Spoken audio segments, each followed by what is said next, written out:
Hello दोस्तों, राज online study में एक बार फिर आपका स्वागत है। दोस्तों, एक बार फिर मैं आपके लिए लेके आया हूँ हरियाणा जीके का एक नेक्स्ट टॉपिक, खनिज एवं ऊर्जा संसाधन। तो दोस्तों, मैं वो सारे क्वेश्चन आपके लिए लेके आ रहा हूँ जो आपके एग्जाम के लिए वेरी वेरी इम्पोर्टेंट रहने वाले हैं। क्योंकि दोस्तों एग्जाम का टाइम बहुत कम रह चुका है, तो इसीलिए जो ऑप्शन टाइप क्वेश्चन है वो ज्यादा से ज्यादा आपके लिए मैं लेके आऊं, यही मेरी कोशिश रहती है। चलिए दोस्तों शुरू करते हैं। खनिज संसाधन की दृष्टि से हरियाणा का सबसे महत्वपूर्ण जिला कौन सा है? तो महेंद्रगढ़ जिला सबसे महत्वपूर्ण है खनिज की दृष्टि से। कौन सा कथन गलत है? तो इसके अंदर देश में सबसे अधिक चीनी मिट्टी हरियाणा में पाई जाती है, यह गलत है। एयरबेस्ट नामक खनिज राज्य के किस जिले में पाया जाता है? तो यह पाया जाता है महेंद्रगढ़ के अंदर, क्योंकि खनिज सबसे ज्यादा कहां पे मिलते हैं? महेंद्रगढ़ के अंदर। कौन सा कथन गलत है? गुड़गांव जिले के सिकंदरापुर नामक स्थान पर चीनी मिट्टी मिलती है। कंकड़ राज्य के सभी जिलों में थोड़ा बहुत मिलता है। स्लेट पत्थर अंबाला जिले से प्राप्त होता है, या गुड़गांव के बदरपुर क्षेत्र में क्वार्ट्ज निकाला जाता है। तो इसका जो राइट आंसर है वो है ऑप्शन सी, ये गलत है। स्लेट पत्थर अंबाला में प्राप्त होता है, ये गलत है क्योंकि अंबाला में प्राप्त नहीं होता है।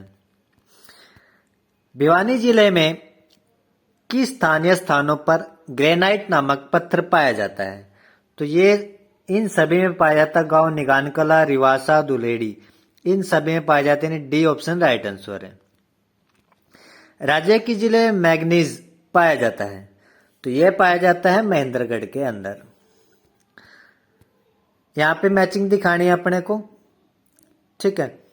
तो किस में कौन सा इसके साथ मैचिंग है कि कहां पे बजरी, कहां पे बालू, इस तरह से अपने को क्वेश्चन आते हैं। तो यहां पे देखो जो बजरी है, तो बजरी कहां पे है? फरीदाबाद के अंदर। कांच बालू गुड़गांव के अंदर, और वर्मिक्यूलाइट महेंद्रगढ़ के अंदर, और रेवदार चूना रोहतक के अंदर, ठीक है। तो याद रखना आपको, बजरी और फरीदाबाद में मिलती है, कांच और बालू गुड़गांव के अंदर, और वर्मिक्यूलाइट महेंद्रगढ़ के अंदर, रेवदार चूना रोहतक, ठीक है। यानी ए ऑप्शन राइट आंसर है। भिवानी जिले के किस स्थान पर हिंदुस्तान जिंक लिमिटेड द्वारा बहुमूल्य खनिज की खोज की जा रही है? तो तोसाम है जो जहां पे इसकी खोज की जा रही है। कांच बालू राज्य किस जिले में पाया जाता है? अभी हमने मैचिंग की थी, तो ये गुड़गांव के अंदर पाया जाता है कांच बालू।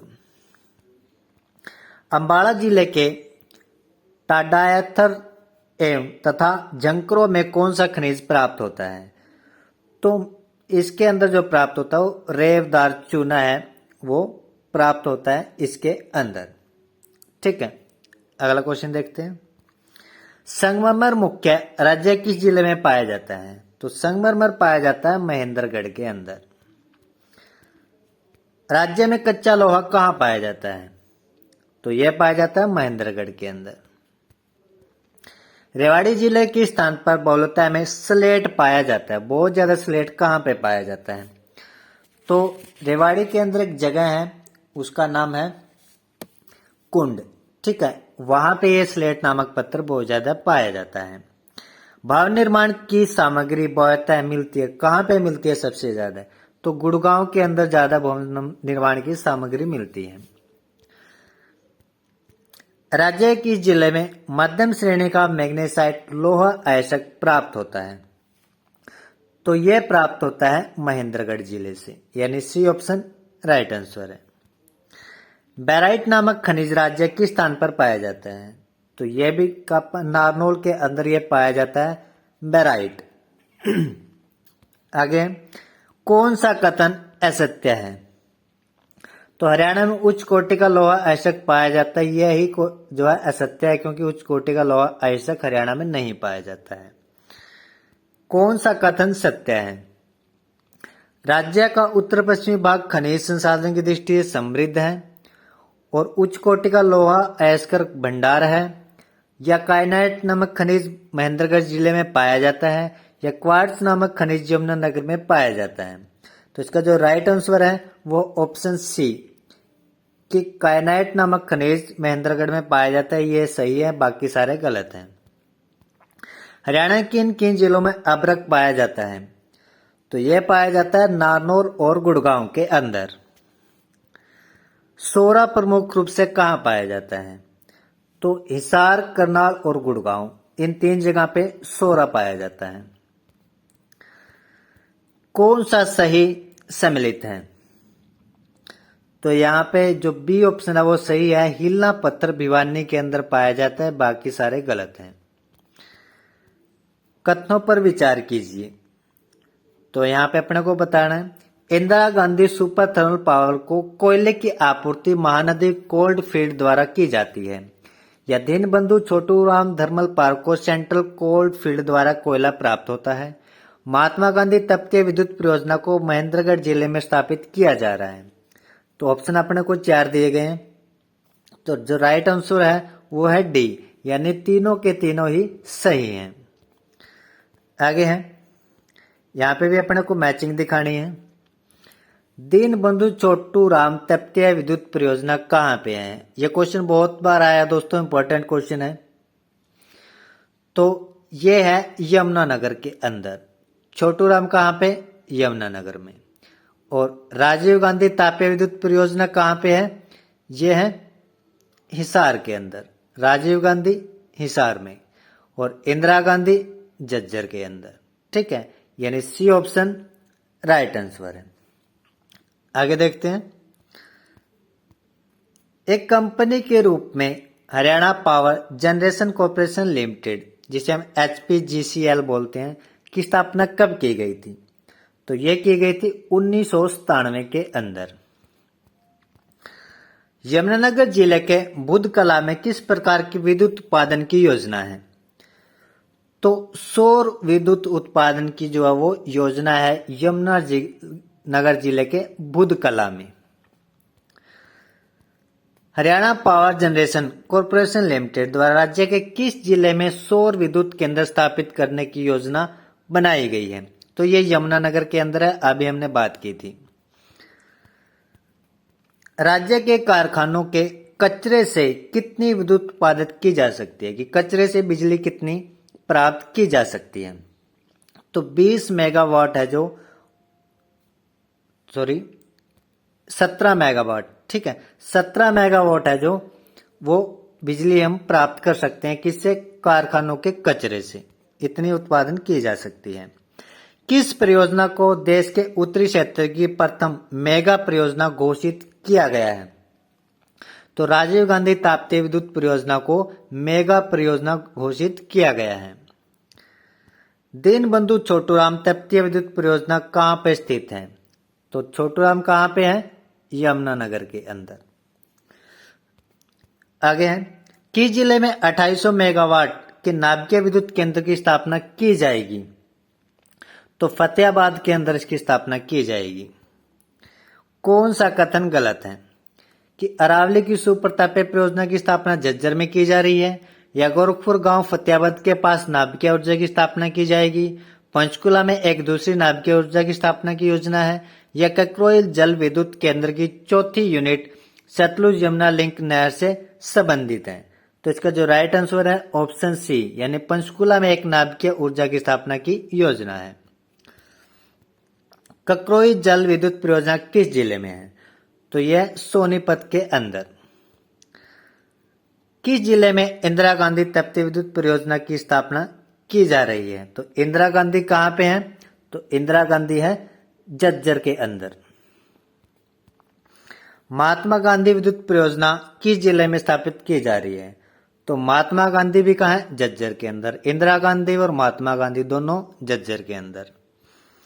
जैव ईंधन से हरियाणा में कितने मेगावाट विद्युत उत्पादन की जा सकती है? तो जैव ईंधन से जो बिजली बनाई जा सकती है वो 1400 मेगावाट है जो बनाई जा सकती है। राजीव गांधी तापतीय विद्युत परियोजना कहाँ पे है? तो राजीव गांधी है जो वो है खेदर यानी हिसार के अंदर। ठीक है, इंदिरा गांधी और महात्मा गांधी, ठीक है, वो कहाँ पे है, झज्जर के अंदर, और राजीव गांधी है हिसार के अंदर। कहाँ पे, खेदर में। हिसार की राजीव गांधी विद्युत परियोजना किसके द्वारा निर्मित है, तो यह निर्मित है रिलायंस ऊर्जा लिमिटेड द्वारा। राजीव गांधी तापीय विद्युत परियोजना कोयले का स्रोत कहां से है, तो यह महानदी कोल्ड फील्ड उड़ीसा से, यहाँ से इसका जो है स्रोत है, कोयला वहां से आता है, तब इसके अंदर वो बिजली पैदा की जाती है। गोरखपुर गांव के पास किस प्रकार का ऊर्जा संयंत्र लगाया गया है, तो नाभिकीय ऊर्जा संयंत्र वहां पे लगाया गया है। हरियाणा में दूसरा नाभिकीय केंद्र किन दो जिलों के युग्म में से किसी एक में प्रस्तावित है, तो भिवानी या हिसार दोनों में से एक में प्रस्तावित है। कौन सा कथन सत्य है, हरियाणा में मोरनी की पहाड़ियों के भाग पवन ऊर्जा के लिए उपयुक्त हैं। पवन ऊर्जा से 2500 मेगावाट की ऊर्जा उत्पन्न हो रहा है। पवन ऊर्जा का हरियाणा के कुल ऊर्जा उत्पादन में 15% योगदान है। यह सभी ठीक है, तो इसका जो राइट आंसर है ए ऑप्शन ठीक है कि मोरनी की पहाड़ियों से पवन ऊर्जा के लिए उपयुक्त है, बाकी सारे गलत हैं। दक्षिणी हरियाणा में अरावली पहाड़ियों के भाग तथा पंचकुला जिले की मोरनी पहाड़ियों के भाग उपयुक्त हैं किस चीज के लिए, पवन ऊर्जा के लिए। आगे है, महात्मा गांधी तापीय विद्युत परियोजना की कुल क्षमता कितनी है, तो उसकी जो क्षमता है 1320 मेगावाट है। किसकी, महात्मा गांधी तापीय विद्युत परियोजना की। देश का पहला राज्य जहां वर्ष 1970 में सभी गांवों का विद्युतीकरण हो गया था, कि 1970 में सभी गांवों में बिजली पहुंच चुकी थी, वो था हरियाणा। इंदिरा गांधी उच्च तापीय विद्युत परियोजना कब स्थापित की गई थी, तो यह स्थापित की गई थी 2011 के अंदर। हरियाणा में पवन से बिजली उत्पादन हेतु पवन की पर्याप्तता को आंकड़े के लिए मॉनिटरिंग स्टेशन स्थापित किए जा रहे हैं। कहां पे स्थापित किए जा रहे हैं, पंचकुला, गुड़गांव और महेंद्रगढ़ में। अरावली सुपर तापीय परियोजना का अन्य नाम क्या है, तो उसका जो दूसरा नाम है वो इंदिरा गांधी सुपर तापीय विद्युत परियोजना। पेपर में इंदिरा गांधी आए या अरावली सुपर तापीय विद्युत परियोजना, एक ही नाम है, एक ही विद्युत परियोजना है। कथनों पर विचार कीजिए कि हरियाणा में 1977 में समन्वित अक्षय ऊर्जा विकास एजेंसी की स्थापना की गई। इस एजेंसी का कार्य कोयला आधारित विद्युत परियोजना को बढ़ावा देना था। तो इनमें से अपने को बताना कि कौन सा सत्य है, तो इसका जो राइट आंसर है वो केवल ए है, सिर्फ पहले वाला, दूसरा गलत है। आगे है, इंदिरा गांधी सुपर तापीय विद्युत परियोजना किन कंपनियों का संयुक्त उपक्रम है, तो यहाँ पे नाम दिए हैं नेशनल थर्मल पावर कॉर्पोरेशन, या Haryana power generation company limited, या Indraprastha power generation company limited. तो ऑप्शन दिए गए अपने को, तो इसका राइट आंसर है ऑप्शन डी, यानी तीनों की तीनों ही हैं। आगे है, हरियाणा में अभी तक कितने ऊर्जा पार्कों की स्थापना की गई है। क्वेश्चन काफी बार आया एग्जाम के अंदर। 20 ऐसे ऊर्जा पार्क है जो हरियाणा के अंदर अभी हैं, जिनकी स्थापना की गई है। हरियाणा में नवीनीकरण ऊर्जा योजना से संबंधित कथनों पर विचार कीजिए। हरियाणा में विशेष क्षेत्र प्रदर्शन कार्यक्रम के तहत ऊर्जा पार्कों एवं सोलर शाफ्ट की स्थापना की जा रही है। अब तक राज्य के 18 जिलों में 25 ऊर्जा पार्कों की स्थापना की गई है। तो अपने को बताना कि कौन सा कथन सत्य है, तो केवल एक सत्य है, ये गलत है, क्योंकि हमने पढ़ा कि कितने ऊर्जा पार्क हैं, सिर्फ 20 हैं, 25 नहीं है। आगे है, पानीपत जिले के जवाहर नवोदय विद्यालय नौथाला में बनाया जा रहा है, ठीक है, तो ये क्या चीज है, तो ये है प्रथम जिला ऊर्जा पार्क। हरियाणा सरकार द्वारा चलाई गई लैंप सेविंग स्कीम क्या चीज है, तो ये बीपीएल परिवार के बीच सीएलएफ वितरित करने की एक स्कीम है। दोस्तों ये कुछ इंपॉर्टेंट क्वेश्चन थे।